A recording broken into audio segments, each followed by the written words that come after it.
আমি আশ্চর্য হয়ে গেছি, একটা লটারির টিকিটের দোকান, লটারির টিকিট বিক্রি হচ্ছে, স্বামী নেই, তার বউ টিকিট বিক্রি করছে, বলে 6 টাকায় 1 কোটি। মেয়ে মানুষও জুয়া ব্যবসায় নেমে পড়েছে। আমি আশ্চর্য হয়ে গেছি, সমাজ কোথায় গেল? হ্যাঁ, তখন বুঝলাম কলিযুগ আসবে আসবে বলেছিল, আসবে নয়, এসে গেছে। এরপরে তো ঘোর কলি, তারপরে মহাকলি। আমরা যে কি হব, কোথায় যাব? ধর্ম বলে বোধহয় আর কিছু থাকবে না, মানুষ ধীরে ধীরে শেষ হয়ে যাবে। মেয়ে মানুষ জুয়ার দোকানে বসে আছে, জুয়া ব্যবসা করছে। বাড়ির মায়েরা মাথায় কাপড় দিয়ে, বাঙালি বাড়ির মা মেয়েরা চলে যায় মুরগির দোকানে মুরগি কেনার জন্য। নারী জাতি কসাইখানায় যায় না। বাড়ির মেয়ে বউ কোনোদিন মাংসের দোকানে মাংস কিনতে যায়?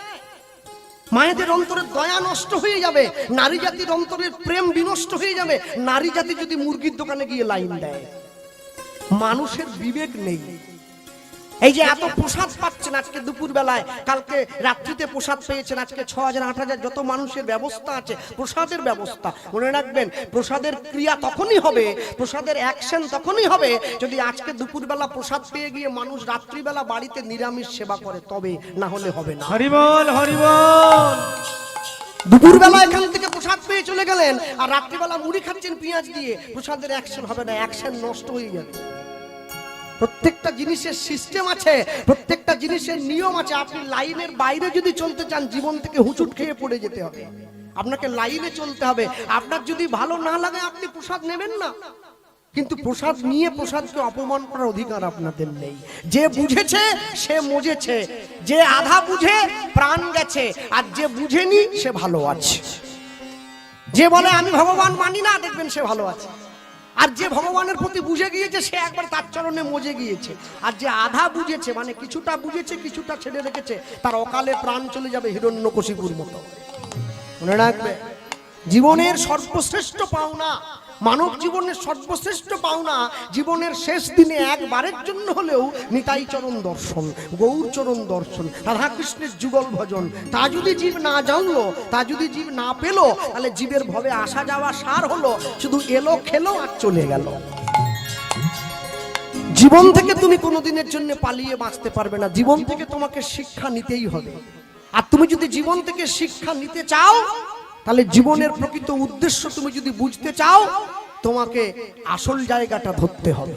তাই বৈষ্ণব মহাজন লিখছেন, কি লিখলেন? রূপ রঘুনাথ পদে হইবে আকুতি, নিতাই গৌর হরি বল। হইবে আকুতি, কবে হাম হেরব সেই যুগল প্রীতি, কবে হাম হেরব যুগল প্রীতি। এখানে আমি বলি, অনেকে এই পদটা যখন গায়, আমি শুনেছি বলতে, তারা বলে কবে হাম হেরব সেই যুগল মূরতি। মূরতি নয়, প্রীতি। কেন? মূরতি কার? মূরতি হচ্ছে দুর্গা, কালী, সরস্বতী, তাদের মূরতি। ভগবানের মূরতি নয়, ভগবানের বিগ্রহ। কেন? যাতে তৈরি করতে তো খরচা হয়েছে অনেক আগ্রহ, তবে সেটা হয়েছে বিগ্রহ। ভগবানের মূরতি নয়, ভগবানের প্রীতি। রূপ রঘুনাথ পদে হইবে আকুতি, রূপ রঘুনাথ পদে হইবে আকুতি, কবে হাম হেরব সেই যুগল প্রীতি, কবে হাম হেরব সেই যুগল প্রীতি। রূপ রঘুনাথ পদে রঘুমরয়াস, রূপ রঘুনাথ পদে রঘুমরয়াস, রূপ রঘুনাথ পদে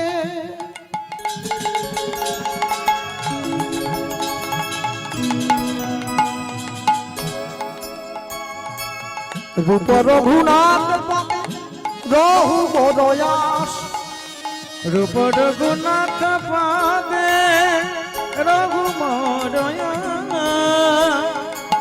প্রার্থনা করয়ে সদাই নরোত্তম দাস, প্রার্থনা করয়ে সদা নরোত্তম দাস, প্রার্থনা করয়ে সদাই নরোত্তম দাস, প্রার্থনা করয়ে সদা নরোত্তম দাস। বলি আমার ভাগ্যে হলো না, আমার ভাগ্যে হলো না গো, আমার ভাগ্যে হলো না, আমার ভাগ্যে হলো না গো, আমি পতিত পড়ে রইলাম, আমার ভাগ্যে হলো না, এমন পতিত পাবন অবতারে, আমার ভাগ্যে হলো না গো, গো বলি পতিতে পাবন অবতারে আমার ভাগ্যে হলো না গো বলি সবাই তোমার নাম পেল আমার গৌর হরি বল। সবাই তোমার নাম নিই। আমার ভাগ্যে হলো না গো আমার ভাগ্যে হলো না গো আমার ভাগ্যে হলো না গো প্রার্থনা রয়ে সদা নরতমদান অগবর্ধনা রয়ে সদা নরতমদান রূপ রঘুনাথ পদে রঘু মোরয়াস রঘুমনয়া প্রার্থনা করয়ে সদাই রয়ে সদা নরোত্তম দাস প্রার্থনা করয়ে সদা নরতমদান যার বৈষ্ণব মহাজনের যে পদকর্তা, এটা প্রার্থনামূলক পদাবলী শুনলেন সকলে আপনারা। নরোত্তম দাস ঠাকুর, নরের উত্তম যিনি, তিনি প্রার্থনা করলেন যে শোনো, রূপ রঘুনাথ পদে যদি আমার আশা থাকে, যদি ভরসা থাকে, আমি তাদের চরণ ধরে একদিন গৌর চরণে চলে যেতে পারবো। তারা যদি আমায় কৃপা করে আমি গৌর চরণে যেতে পারবো। চলো আমরা ছোট্ট করে গৌরচন্দ্রিকা শুনলাম। আচ্ছা, গতকালকে কি লীলা হয়েছে একটু যদি কেউ বলে না। আগে ভক্ত হরিদাস, বেশ ভালো হয়েছে। ভক্ত হরিদাসের জীবনী কথা সকলে শুনেছেন। গতকাল জাতিকুল নিরর্থক বোঝাইবার তরে হরিদাস জন্ম নিল যবনের ঘরে। সেই হরিদাস দিবানিশি 3 লক্ষ হরিনাম করে মানুষকে শুধু নয়, গণিকা লক্ষ হীরা হইল পরম মহান্তি, কোটি কোটি ভক্ত তার দর্শনে জানতে। সবাই গেল লক্ষ হীরাকে দর্শন করার জন্য। হ্যাঁ, এখানে একটু কথা আমি বলে দেবো, সেটা হচ্ছে এটাই। অনেকে প্রশ্ন করেন হরিদাস ঠাকুর হিন্দু না মুসলমান। আমরা সেই নিয়ে অনেক জায়গায় অনেক ক্ষেত্রে নানা রকম বিচার ব্যবস্থার সম্মুখীন হয়েছি। কেউ কেউ বলে আমাদের প্রশ্ন তার জন্মে নয়, আমাদের প্রশ্ন তার কর্মে। মুচি হইয়া সূচি হয় যদি কৃষ্ণ ভজে, সূচি হইয়া মুচি হয় যদি কৃষ্ণ ত্যাজে। কিন্তু তারপরেও একটা কথা আছে, কি উত্তম হইয়া বৈষ্ণব হইবে নিরভিমান, জীবে সম্মান দিবে জানি কৃষ্ণে অধিষ্ঠান। হরিদাস ঠাকুর হিন্দু না মুসলমান, এই পরিচয় পেতে গেলে আপনাদেরকে পরম বৈষ্ণব শ্রীল বৈদ্যনাথ ভৌমিক মহাশয়ের একখানি বিখ্যাত গ্রন্থ আছে, যে গ্রন্থটির নাম হচ্ছে ভক্ত চূড়ামণি শ্রীল হরিদাস। এই গ্রন্থ যদি আপনারা অধ্যয়ন করেন সেখানে পরিষ্কার পেয়ে যাবেন। মনে রাখবেন, হরিদাস ঠাকুরের তনু মানে দেহ মহাপ্রভু কিন্তু নিজ হাতে সমাধিস্থ করেছিল পুরীতে, এখনো আছে হরিদাস নিশ্চান। বলুন, বৈষ্ণব যদি কেউ প্রাপ্তি হয়, যদি দেহ ছেড়ে যায়, আমরা তার সমাধি কিরম করে দেই? বসিয়ে না শুইয়ে? বসিয়ে। কেন বৈষ্ণব? আচ্ছা, মুসলমানদের যদি কেউ মরে যায়, তার সমাধি বসিয়ে না শুইয়ে? শুইয়ে। হরিদাস ঠাকুর যখন প্রাপ্তি হলো, তার দেহ যখন চলে গেল, চলে যাওয়ার পরে মহাপ্রভু কোলে নিয়ে জগৎজীবকে শিক্ষা দিচ্ছেন। হরিদাস ঠাকুরের তনুটা কিন্তু বসিয়ে সমাধি দিলেন না, শুইয়ে দিলেন। জগৎজীবকে শিক্ষা দিয়ে দিয়েছেন। হরিদাস ঠাকুর হিন্দু নয়, হরিদাস ঠাকুর মুসলমান। কিন্তু মুসলমান হয়েও শত হিন্দুর হিন্দুত্বের অধিকারী হয়েছেন তিনি। ভক্তমণ্ডলী মোয়ের মায়েরা, চলো লীলা মাধুর্য যা পরিবেশন হবে এই জায়গায়। আমি গতবারে এসেছিলাম, মানুষে যথেষ্ট সুন্দরভাবে আমাকে সহযোগিতা করেছে কীর্তনের জন্য। আমাদের পরে যাত্রা আছে, সকলে আসবেন শুনতে দেখতে। তা আজও আশা করব সেইভাবে সহযোগিতা করবেন। আর আমার ভালোবাসার মানুষ যারা, তারা তো সকলে এসে সামনে বসেই পড়েছে। তারা গতবারেও ছিল, এবারেও এসেছে। তো যা, তো এই দৃশ্য সব জায়গায় দেখা যায় না। কেন জানেন? যখন দেখি কোনো জায়গায় কীর্তন গাইতে গেলে যে যদি সামনে কিছু বৈষ্ণব ভক্ত বসে থাকে, তাহলে মনে বড় সুখ হয়, যেন মনে হয় দুটো কথা বলি। আর যদি দেখি লোকে ঘুমছে, ঢুলোচ্ছে, খৈনি খাচ্ছে, গল্প করছে, তাহলে আর বিরক্ত লেগে যায়, ভালো লাগে না। যাক, এই জন্য নবদ্বীপে মুর্শিদাবাদে গান করে আমাদের সুখ হয়। কেন? ভক্তরা আসে কীর্তনের জন্য, উপলব্ধি করে। যাই হোক, আমি বলতে গিয়ে বলবো, আজকে আমরা ভগবানের মিত্রতার কথা শুনব। মিত্রতা মানে বন্ধু নয়, মিত্র। সখা নয়, মিত্র। বন্ধু আলাদা, মিত্র আলাদা। বন্ধুকে, স্ত্রীকে চেনা যায় যৌবনে, আর বন্ধুকে চেনা যায় সমনে। যে স্ত্রী হবে আপনার, প্রকৃত স্ত্রী যদি হয়, সে যৌবনকালে আপনাকে পরিচয় দিয়ে দেবে সে আপনার হিত না হয়। আর বন্ধুকে সমন মানে মৃত্যু শুধু নয়, সমন মানে বিপদ। যেদিন আপনার জীবনে চরম বিপদ আসবে সেদিন যে মানুষটা আপনার পাশে দাঁড়াবে সে হচ্ছে আপনার বন্ধু। আজকে ভগবানের বন্ধু নয়, আজকে ভগবানের মিত্র। যার কথা আমি বলবো তার নামটা সকলে শুনেছেন, তাকে সকলে অনেকে জানেন। আজকে যে ভগবানের মিত্রতার কথা আমরা শুনবো অন্য কেউ নয়, সে হচ্ছে ভগবানের পরম মিত্র সুদামা। আজকে হরিবাসরে দাঁড়িয়ে বিপ্রাহরিক কীর্তনে আমরা শুনবো কৃষ্ণ সুদামার মিত্রতার কথা, লীলা মাধুর্য কৃষ্ণ সুদামা। আমি বলতে কি আপনাদের এইটুকুই বলবো, মনে রাখবেন যার কথা শুনতে বসেছেন এই সুদামা, সুদামা খুবই গরিব বাড়ির ছেলে, কৃষ্ণ খুবই বড়লোক বাড়ির ছেলে, রাজা। দাপরের মধ্য প্রান্ত অতিক্রম করে দাপর যুগের শেষের পূর্ব মুহূর্তে যখন কংসের অত্যাচারে গোটা পৃথিবীবাসী জর্জরিত, ঠিক সেই সময় ভগবান কৃষ্ণ চলে গিয়েছিলেন মথুরায় বৃন্দাবনে বা ব্রজলীলা সমাপন করে। আস্তে মন দিয়ে বুঝুন সকলে, ভগবান কৃষ্ণের লীলাকাল কত? একদশমাং ব্রজে দশাং ত্রয়োদশমাং মথুরাপুরী 89 দ্বারকায়াং ত্রয়োদশ অর্জুন রথে। 125 বছর। 11 ব্রজে দশাং 11 বছর বৃন্দাবন লীলা, 12 বছর দ্বারকা লীলা, 89 বছর মথুরায়, আর 13 বছর অর্জুনের রথের সারথি। এই হচ্ছে 125 বছর।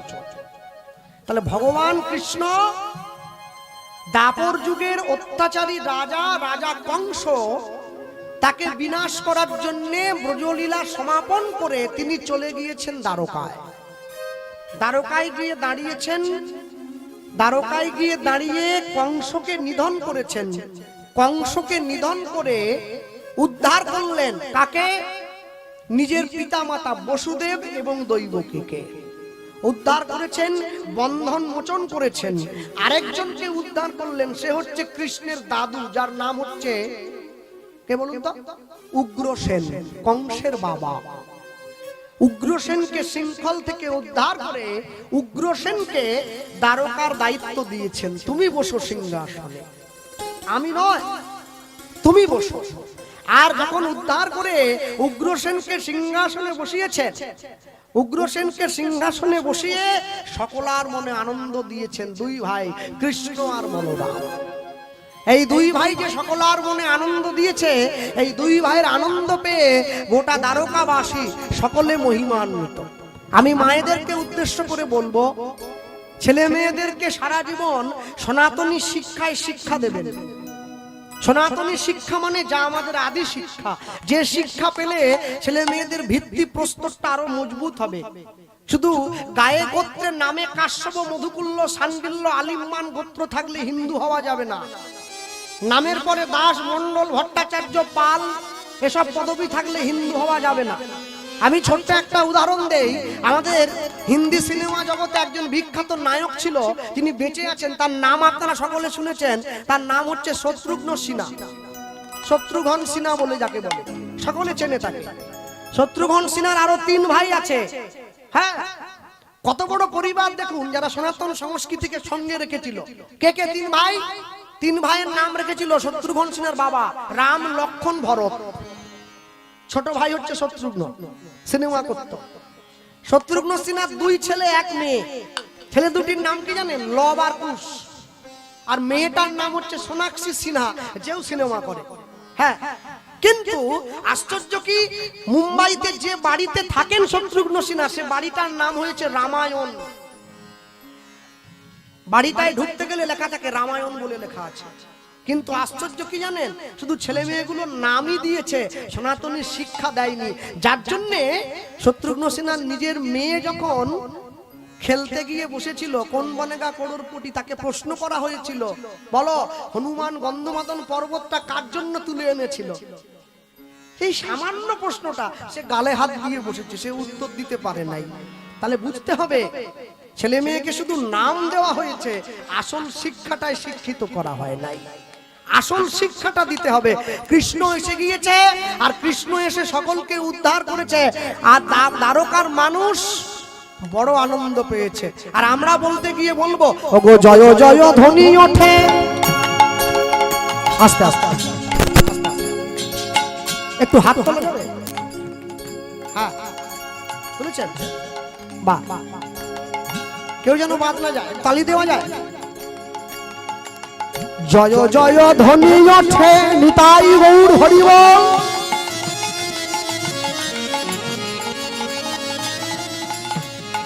ওগো মথুরা নগরে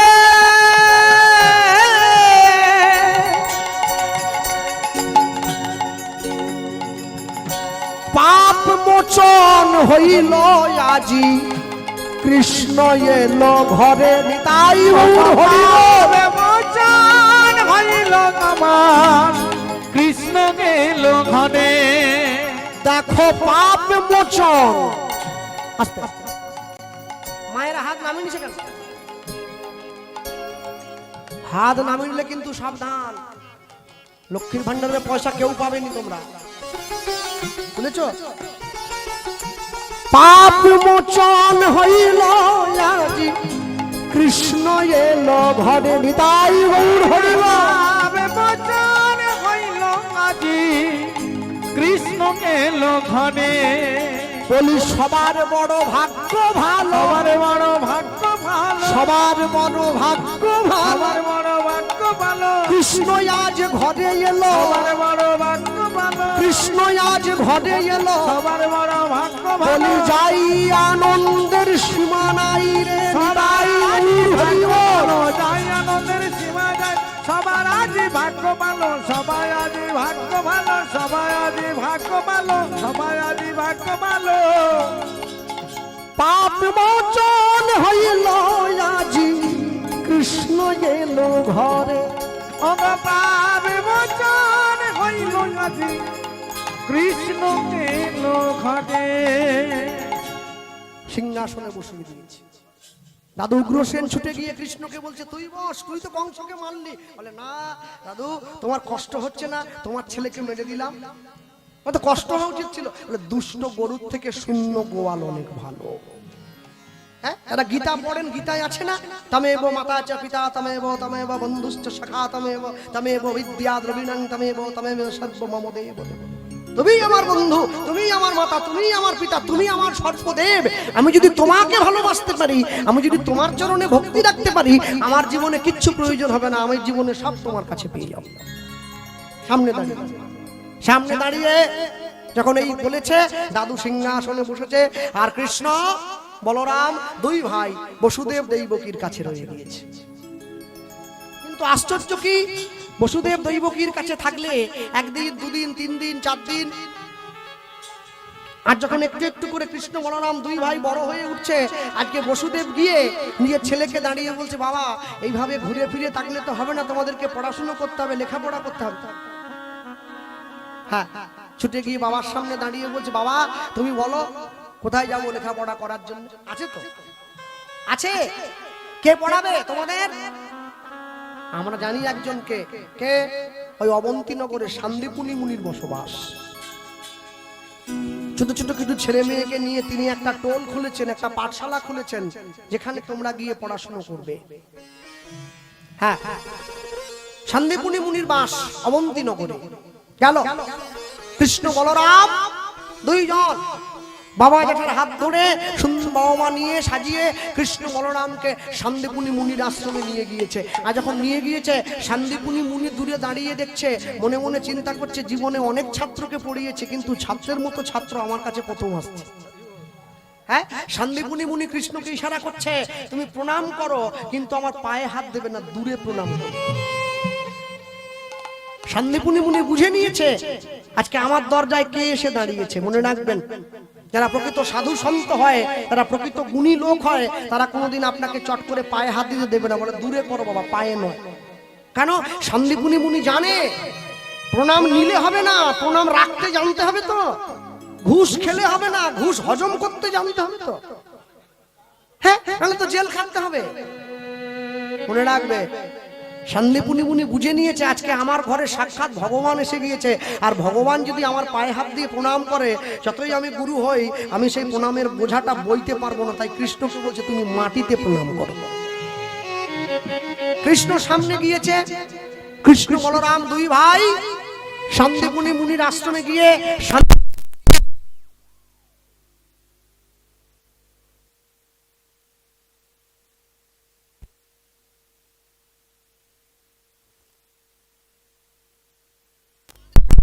দুই শিষ্যকে বরণ করে ঘরে তুলল।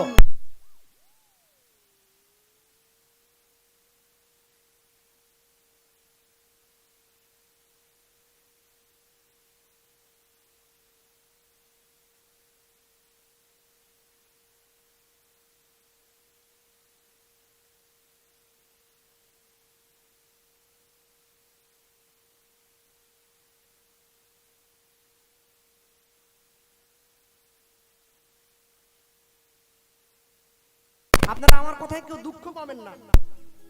গত 3-4 দিন আগে একটা বড় দিন চলে গেছে, বড় দিন নয়, সাহেবের বড় দিন, তাকে বলে 25শে ডিসেম্বর। আচ্ছা না, ওরে মদ আর কেক। হ্যাঁ, যিশু খ্রিস্ট নিজে লজ্জা পেয়ে গেছে, এরা কি করছে আমার দিকে দেখ। মনে রাখবে, আমি অবাক হয়ে গেলাম। শোনো বাঙালি হিন্দু, তোমাদের বলছি, সাহেবের বড় দিনে বাঙালির ছেলে মেয়েরা ভগবান হয়, জোকার নয়। তোমাদের ছেলে মেয়েকে লাল টুপি পরিয়ে একটা বড় দাড়ি লাগিয়ে জোকার বানিও না, পারলে রাম বানাও, পারলে কৃষ্ণ সাজাও। জোকার সাজিয়ে বসিয়ে ছেলে মেয়েগুলোকে বসিয়ে রেখে বড়দিনে বাড়ির মেয়ে গিয়ে বাবার কাছে আবদার করছে একটা কেক এনে দাও, কেক খাবো। বাবা বলে কেক দিয়ে কি হবে, এটা কি আমাদের নাকি, এটা খ্রিস্টানদের। হাত তুলে বলতে পারবেন 25শে ডিসেম্বর একটা বড় তিথি ছিল, ওটা কি তিথি কার জানা আছে? আপনারা বলবেন। হ্যাঁ, পূর্ণিমা। আর কি ছিল একটা বড় তিথি? এবছর 25শে ডিসেম্বর একটা বড় তিথি ছিল বাঙালিদের, যার নাম হচ্ছে তুলসী পূজন দিবস। ওটা ওই দিনে পড়েছিল, ওটা কেউ পালন করেনি, সকলে বড়দিনের আনন্দে মাতোয়ারা হয়ে গেছে। আরে বড়দিন তোমরা পালন করবে কেন? আমাকে অনেকে বলেছে তুই কেক খাবি না, নিরামিষ কেক তো, ডিম ছাড়া বাজারে বেরিয়ে গেছে, আরে খাবো, কেকও খাবো, ফিস্টিও করব। তবে শর্ত একটা আছে। কি শর্ত? আমি যেদিন দেখবো খ্রিস্টানরা তাদের গির্জায় গিয়ে কৃষ্ণ পূজা করবে, রামের পূজা করবে, আমিও সেদিন থেকে বড়দিন পালন করব। তারা তো করে না, দুর্গা পূজার অষ্টমীর দিন খ্রিস্টানরা সেজে গুজে তো বেরোয় না, তুমি কেন বড়দিন পালন করবে? বাঙালি বড়দিন পালন করবে কেন? হুজুগে বাঙালি, সব হুজুগে বাঙালি, হুজুগে মেতে গিয়েছে, বড়দিন পালন করছে না। তোমার জীবনে দুঃখ দুর্দশা চরম ভাবে নেমে আসবে। মনে রাখবে, সব সময়ের জন্য পৃথিবীতে যত মানুষকে দেখছো তোমরা, আমেরিকা, ইউরোপ, রাশিয়া, চীন, জাপান, যত মানুষকে দেখছো, এই সমস্ত মানুষ না ভারতবর্ষের মানুষকে দেখে তারা শিক্ষা নিয়েছে। যে ভারতবর্ষের মানুষ জগতে সবাইকে শিক্ষা দিয়েছে, আর তোমরা সেই দেশের মানুষ হয়ে অপরকে নকল করে জীবন কাটাচ্ছ। আমি অবাক হয়ে যাই, মানুষ যখন কেউ বেঁচে থাকে তখন তার জন্মদিন পালন করে মোমবাতি নিভিয়ে, আর যখন সে মরে যায় তার শোক পালন করে মোমবাতি জ্বালিয়ে। এ কেমন মানুষ রে ভাই? হ্যাঁ, এ কেমন বাঙালি? বেঁচে থাকার সময় মোমবাতি জ্বালাও, মরে যাওয়ার পরে জ্বালিয়ে কি হবে? এ বড় আজব। আগেকার দিনে দেখতাম, কেন দেখবেন গ্রামে গঞ্জে আগেকার দিনে নিয়ম ছিল, বাড়ির বড়রা বাড়ির দরজায় দুটো করে লাঠিয়াল দাঁড় করে রাখতো জমিদার বাড়িতে। লাঠিয়াল কেন? যাতে কোনো পশু, কোনো কুকুর, কোনো শিয়াল বাড়িতে ঢুকতে না পারে। এখন মানুষ কি করে, বাড়ির দরজায় একটা কুকুর দাঁড় করিয়ে রাখে যাতে কোনো মানুষ বাড়ির ভেতরে ঢুকতে না পারে। যত দিন যাবে তুমি একটু একটু করে যুগ থেকে আস্তে আস্তে করে আলাদা হয়ে যাবে। তুমি বুঝছো না তুমি জগতের মাটিতে কি চাইছো? তোমার সভ্যতা নষ্ট হয়ে যাচ্ছে, তোমার শিক্ষা নষ্ট হয়ে যাচ্ছে। মনে রাখবে, আজ পর্যন্ত কোন খ্রিস্টানকে আমি দেখিনি যে খ্রিস্টান চৈতন্য মহাপ্রভুর দেওয়া তুলসীর মালা পরে রাস্তায় বেরিয়েছে। আমি আজ পর্যন্ত কোনো খ্রিস্টানকে দেখিনি দুর্গাপূজার অষ্টমীর দিন কোনো খ্রিস্টান গিয়ে মা দুর্গার প্যান্ডেলে পুষ্পাঞ্জলি দিয়েছে। কিন্তু আমি বাঙালিকে দেখেছি 25শে ডিসেম্বরের দিন মদ আর মাংস নিয়ে পুকুরের পাড়ে গিয়ে ফিস্টি করে খাচ্ছে, বলে আজ যীশু খ্রিস্টের জন্মদিন তাই আমরা ফিস্টি করছি।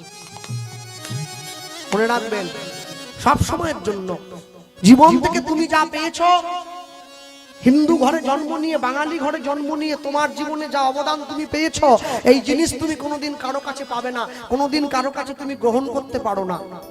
25শে ডিসেম্বর বাঙালি জাতি পালন করবে না, 25শে ডিসেম্বর পালন করবে খ্রিস্টানরা। হ্যাঁ,